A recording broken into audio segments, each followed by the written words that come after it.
نستغفره ونعوذ بالله من شرور أنفسنا ومن سيئات أعمالنا من يهد الله فلا مضل له ومن يضلل فلا هادي له وأشهد أن لا إله إلا الله وحده لا شريك له وأشهد أن محمدا عبده ورسوله قال الله تعالى في كتابه الكريم يا أيها الذين آمنوا اتقوا الله حق تقاته ولا تموتن إلا وأنتم مسلمون أما بعد إخوانا في دين أعزكم الله InsyaAllah kita lanjutkan pembahasan kitab Taisir Karimir Rahman.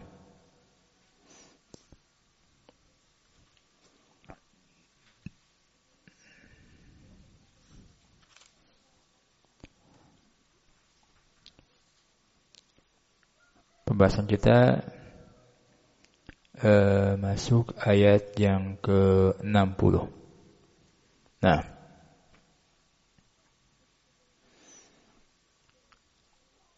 pada ayat yang sebelumnya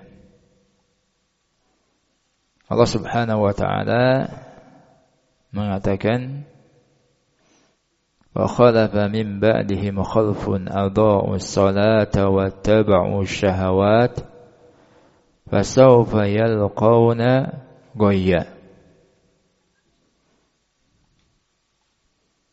Maka datanglah sesudah mereka, sesudah para nabi yang kita sebutkan sebelumnya, datanglah setelah mereka para pengganti yang jelek. Mereka menyia-nyiakan salat.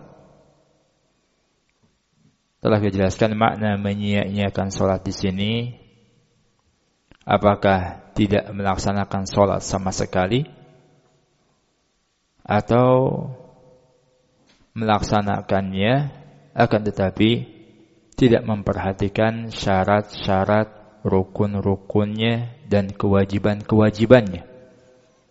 Ini pun masuk ke dalam makna menyia-nyiakan salat. Ya. Sebagaimana firman Allah Subhanahu wa taala, "Fawailul lil musallin alladzina hum an salatihim sahun." Ya, kecelakaan bagi orang-orang yang salat, yaitu orang yang lalai dari melaksanakan salatnya. Nah, wattaba'u syahawat, dan sifat yang kedua yang jelek pada kaum pengganti tersebut, mereka mengikuti syahwat. Ya. Bahkan sebab utamanya mereka meninggalkan salat dikarenakan mereka mengikuti syahwat. Ya. Mengikuti hawa nafsunya.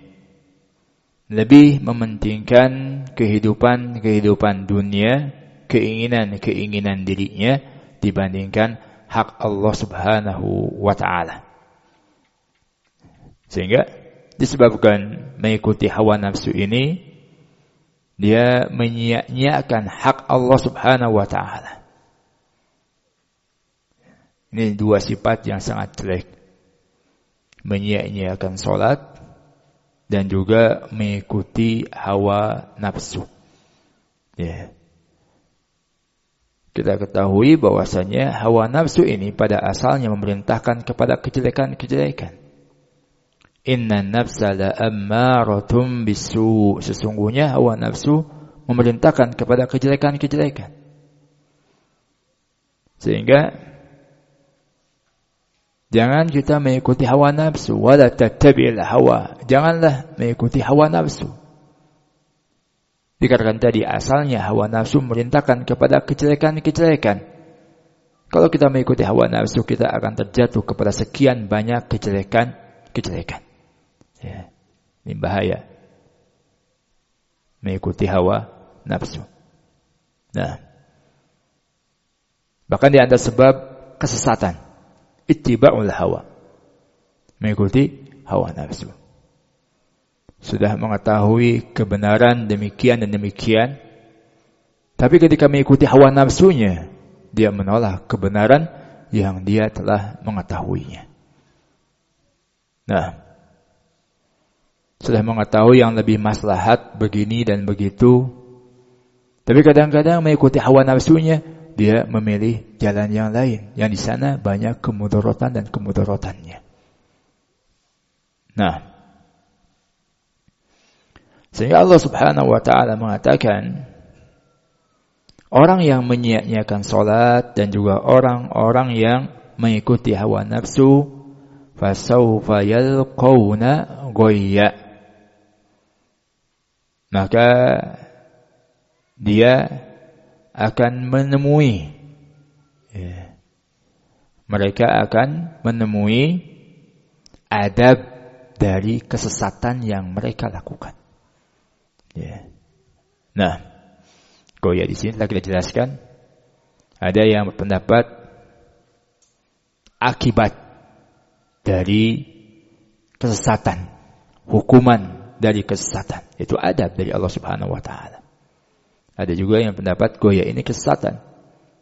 Orang yang meninggalkan salat atau menyia-nyiakan salat dan mengikuti hawa nafsu akan terjatuh kepada kesesatan.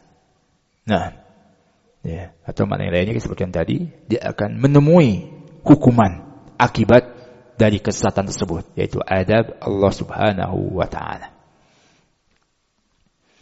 Pada ayat yang ke-60 Allah mengatakan, illa man taba wa amana wa amila salihah fa ulaika yadkhuluna al-jannata wa la yuzlamuna syai'a. Kecuali orang-orang yang bertobat, beriman dan beramal soleh, maka mereka akan masuk ke dalam surga dan mereka tidak dizalimi sedikit pun.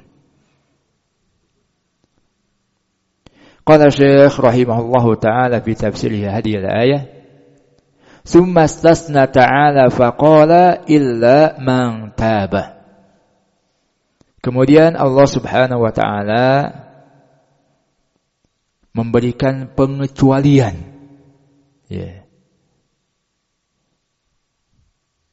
dari orang-orang yang menyia-nyiakan salat, orang yang mengikuti hawa nafsu, yang mereka akan mendapatkan hukuman atas kesesatannya. Allah memberikan pengecualian, illa man taba, kecuali orang yang bertobat.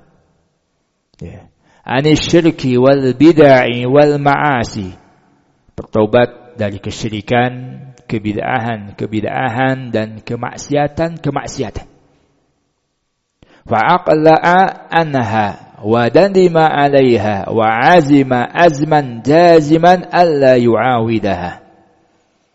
Dia berhenti dari dosa tersebut, menyesali dosa yang dilakukannya dan bertekad kuat untuk tidak mengulanginya lagi.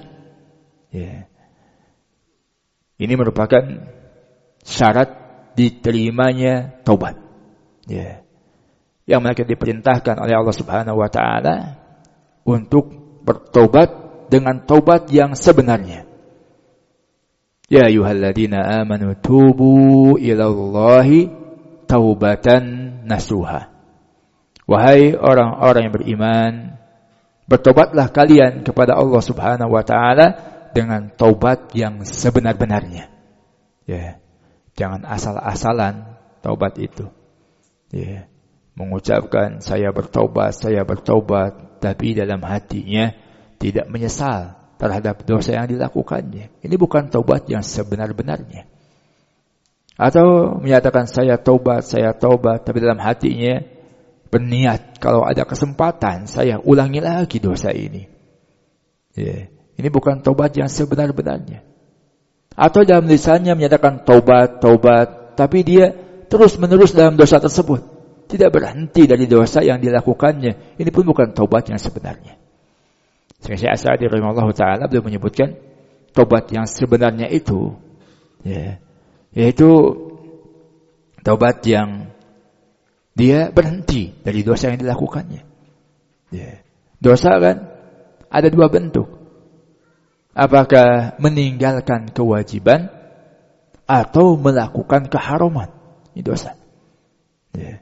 Kalau dosanya berupa meninggalkan kewajiban, maka berhentinya dengan segera melaksanakan kewajiban tersebut. Seseorang dosanya meninggalkan sholat, maka bentuk bertobatnya, bentuk berhenti dari dosa tersebut, dia segera melaksanakan sholat. Nah, kalau dosanya melakukan keharaman, maka bentuk tobatnya atau bentuk berhentinya, dia menjauhi keharaman tersebut. Misalkan dosanya minum khamar, berzina, maka bentuk berhentinya dia jauhi perbuatan dosa tersebut. Ini orang yang benar-benar bertobat kepada Allah Subhanahu wa taala. Dan juga syarat yang kedua disebutkan di sini, dia menyesal terhadap dosa yang dilakukannya. Ada penyesalan dalam hatinya. Kalau seseorang dia melakukan dosa, lisannya menyatakan taubat dan taubat, tapi dalam hatinya ada penyesalan. Ini bukan taubat yang sebenarnya. Nah,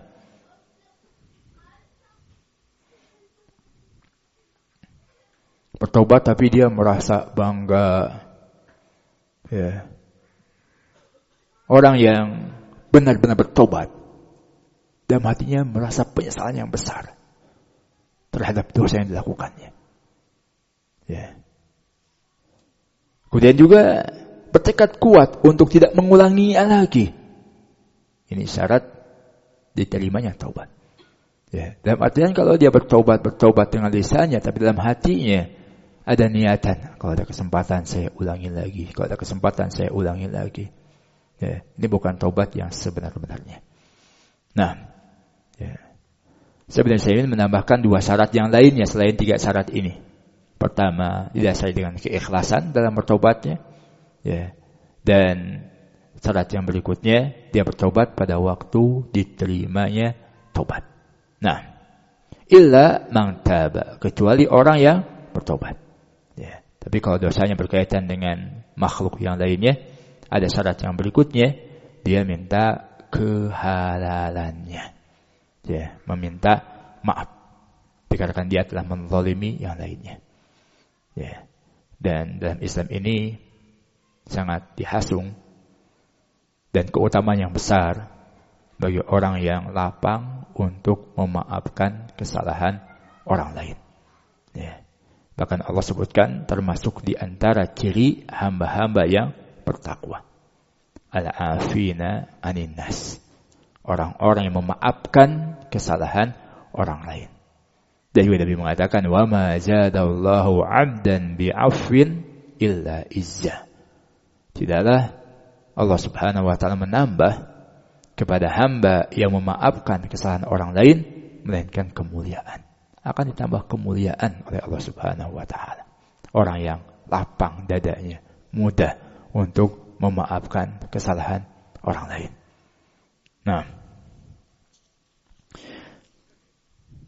dan juga ini menunjukkan bahwasannya meninggalkan sholat, ini merupakan dosa yang sangat besar,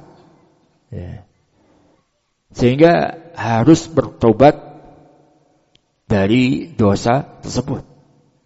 Nah, sampai Allah Subhanahu wa taala mensyaratkan bagi siapa saja yang ingin selamat darinya, untuk bertobat kepada Allah Subhanahu wa taala dan beramal soleh.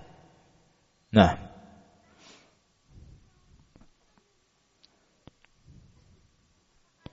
wa amana illa man taba wa amana, kecuali orang yang bertobat dan beriman. Billahi wa malaikatihi wa kutubihi wa rusulihi wal yaumil akhir. Maknanya beriman kepada Allah, beriman kepada malaikatnya, beriman kepada kitab-kitabnya, rasul-rasulnya dan hari akhir. Serta beriman kepada perkara-perkara yang wajib untuk diimaninya. Wa amila sholiha, dan dia beramal soleh. Ya. Wa huwal amalul ladzi sara'ahu Allahu ala alsinati rusulihi, yaitu amalan-amalan yang Allah Subhanahu wa ta'ala syariatkan melalui lisan para rasulnya. Idza qasada bihi wajahu, apabila bermaksud dengan amalan tersebut mengharapkan wajah Allah Subhanahu wa ta'ala. Ini yang dimaksud dengan amalan soleh. Intinya, amal soleh yaitu amalan yang dibangun di atas ikhlas dan juga mutaba'ah, mengikuti sunnah Nabi sallallahu alaihi wasallam. Nah,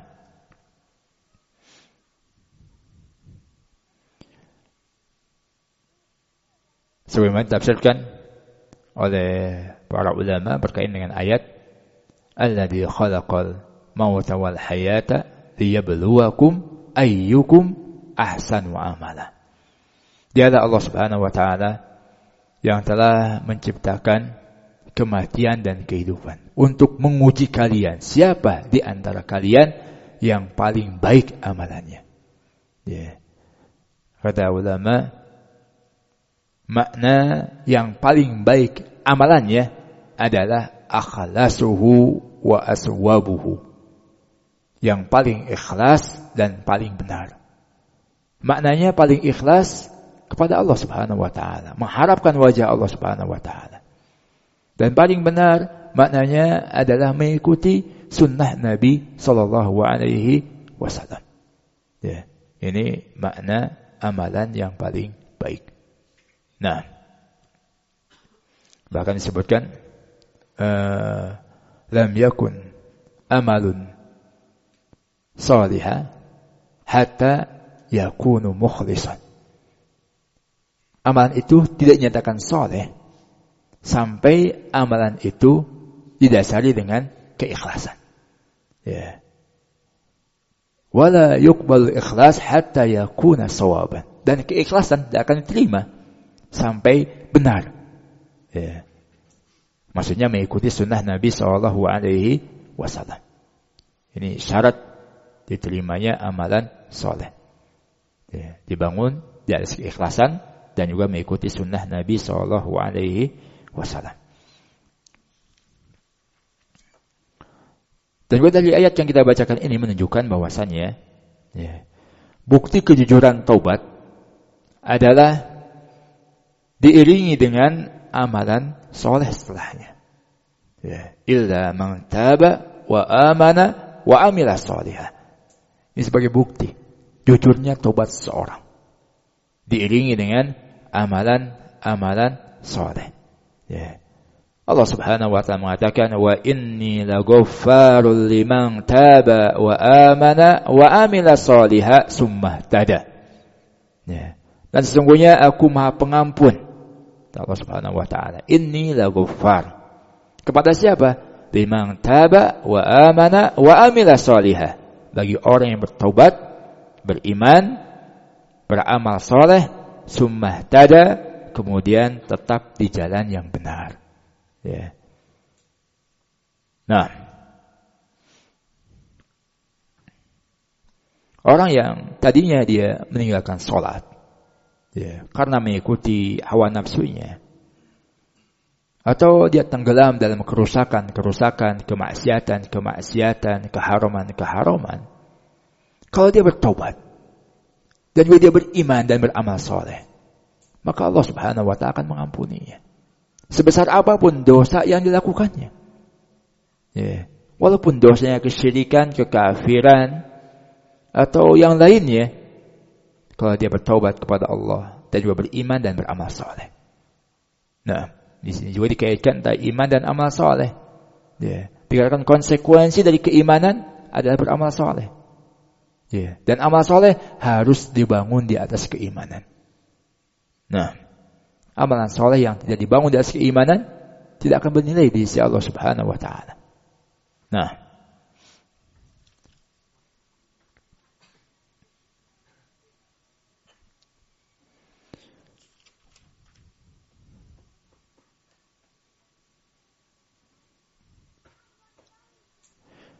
Faulaika yadkhulunal jannah.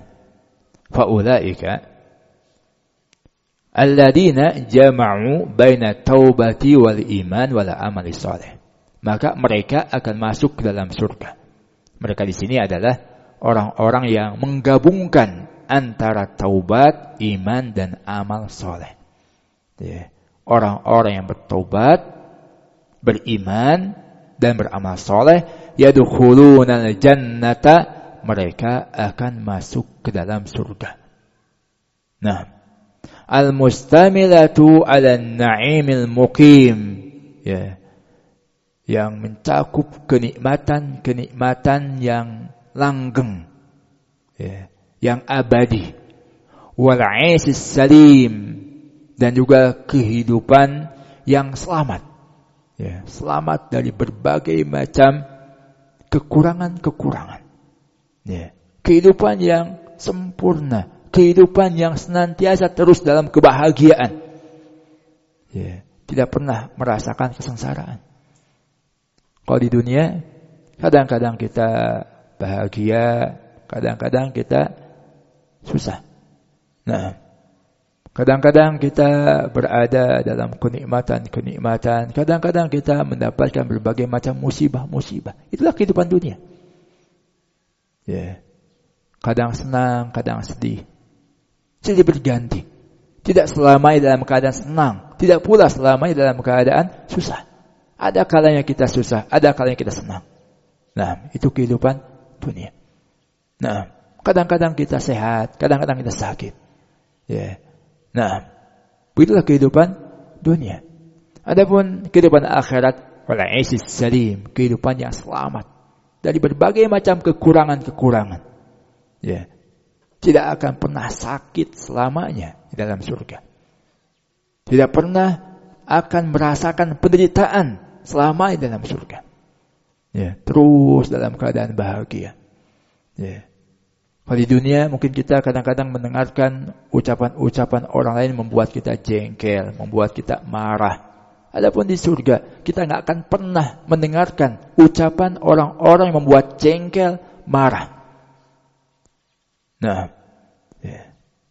ucapan-ucapan yang sangat indah yang diucapkan oleh para penghuni surga. Nah, di dunia kadang-kadang kita dendam, ini begitu. Adapun di surga, penduduk surga dicabut oleh Allah Subhanahu wa taala rasa dendamnya. Enggak ada perasaan dendam kepada yang lainnya. Nah, sungguh kenikmatan yang sangat luar biasa. Nas'alullah al-jannah, dan Allah Subhanahu wa taala masukkan kita ke dalam jannahnya. Al-mustamila 'ala an-na'imil muqim wal 'aisis salim wa jiwari rabbil karim. Dan juga dekat dengan Rabb, dengan Allah Subhanahu wa taala yang maha mulia. Nah, dekat di sisi Allah Subhanahu wa taala. Bahkan bisa melihat wajah Allah Subhanahu wa taala di surga yang merupakan puncak daripada kenikmatan-kenikmatan. Nah, yang kita senantiasa terus merindukannya, mendambak-dambakannya. Kita rindu dengan zat yang menciptakan kita. Pasti kita ingin berjumpa, melihat wajah Allah Subhanahu wa taala. Nah, dan ini bisa diraih ketika seseorang masuk ke dalam surga Allah. Adapun di dunia, mata kita tidak mampu untuk melihat wajah Allah Subhanahu wa taala. Adapun di surga, Allah berikan kekuatan kepada penduduk surga untuk bisa melihat wajah Allah Subhanahu wa taala, dan mereka bernikmat-nikmat dengan kenikmatan yang sangat besar sekali ketika melihat wajah Allah Subhanahu wa taala. Nah, wala yudlamuna syai'a, dan mereka tidak dikurangi sedikit pun. Tidak dizalimi sedikit pun di dalam surga. Nah, ini keutamaannya. Bukan hanya masuk surga, tapi Allah pun berjanji bahwa mereka sama sekali tidak akan terzalimi. Nah, wala yudlamuna syai'a, dan tidak dizalimi sedikit pun min a'malihim, dari amalan-amalan mereka. Bal yajidunaha kamilatan muwaffarah ujuruha. Bahkan mereka akan mendapatkan amalan-amalannya sempurna. Sempurna pahalanya. Mudha'afan adaduha, bahkan dilipat gandakan jumlahnya. Nah, Allah Subhanahu wa ta'ala tidak menzalimi amalan-amalan hambanya. Satu kejelekan hanya dicatat sebagai satu kejelekan saja. Kejelekan dia dilipat gandakan oleh Allah Subhanahu wa ta'ala. Beda halnya dengan kebaikan. Kalau kebaikan Allah Subhanahu wa ta'ala lipat gandakan, minimalnya 10 kali lipat. Bahkan ila 700 du'afin, sampai 700 kali lipat. Bahkan ila ad'afin katsirah, sampai lipatan ganda yang sangat banyak. Ini kebaikan Allah Subhanahu wa ta'ala. Satu kebaikan saja minimalnya dilipat gandakan jadi 10 kebaikan. Nah, wala yudlamuna syai'a, dan mereka tidak dizalimi sedikit pun. Nah,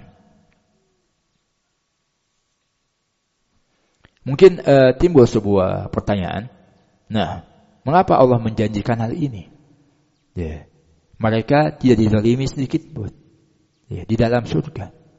Bukankah dengan masuknya seseorang ke dalam surga berarti ia tidak akan dizalimi? Nah, maka sebagian ulama menyebutkan bahwa janji Allah Subhanahu wa ta'ala ini dalam rangka menenangkan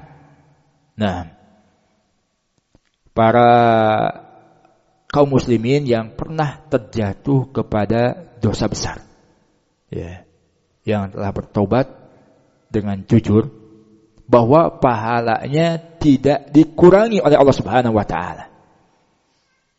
Nah, dan Allah Subhanahu wa ta'ala akan tetap menempatkannya pada derajat yang sesuai dengan amalannya di surga.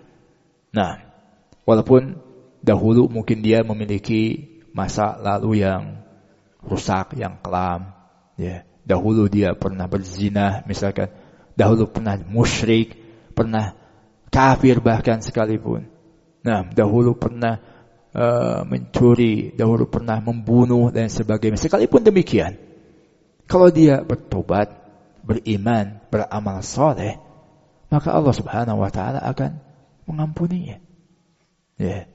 Allah akan mengampuninya, dan juga Allah Subhanahu wa ta'ala akan memasukkannya ke dalam surga, dan tidak dizalimi sedikit pun dari pahala-pahalanya. Dia dizalimi walaupun dahulu pernah masa lalu yang kelam tadi. Tapi Allah Subhanahu wa ta'ala tidak menzalimi sedikit pun dari pahala-pahala hambanya. Nah, bahkan Nabi SAW mengatakan, at-taib minad dambi kaman la damba lahu. Orang yang bertobat dari suatu dosa akan dibersihkan dan diampuni. Seakan-akan ia tidak pernah melakukan dosa itu sebelumnya. Ini keutamaan orang yang bertobat. Orang yang bertobat dari suatu dosa akan dibersihkan dan diampuni oleh Allah Subhanahu wa ta'ala. Bahkan seakan-akan dia tidak pernah melakukan dosa itu sebelumnya. Bahkan bisa jadi dengan dia bertobat ini derajatnya semakin tinggi di sisi Allah Subhanahu wa ta'ala dibandingkan dia sebelum bertobat. Nah, sehingga sering kita sampaikan, manusia yang sempurna itu bukan manusia yang tidak pernah melakukan dosa dan kesalahan. Tapi manusia yang paling baik di sisi Allah Subhanahu wa ta'ala, yang ketika terjatuh kepada dosa dan kesalahan, dia segera bertobat kepada Allah Subhanahu wa ta'ala. Nah, kalau ada yang mengaku saya ini tidak pernah melakukan kesalahan, dusta orang ini. Kalau dia mengaku tidak pernah melakukan kesalahan, tidak pernah melakukan dosa, dusta. Kenapa? Dikarenakan Nabi yang menegaskan kullu bani Adam khata', setiap bani Adam pasti melakukan kesalahan. Ya. Nah, bahkan Allah yang menyatakan dengan tegas, innakum tukhti'una bil-laili wan-nahar. Wahai anak Adam, sesungguhnya kalian senantiasa melakukan dosa-dosa. Nah, di malam hari, di siang hari. Ya. Tapi Rasulullah mengatakan, wa khairul khata'ina at-tawwabun. Sebaik-baik orang yang melakukan kesalahan yaitu orang yang bertaubat. Nah, ya, jadi sekali lagi yang namanya manusia pasti terjatuh kepada dosa dan kesalahan. Siapapun dia pasti terjatuh kepada dosa dan kesalahan.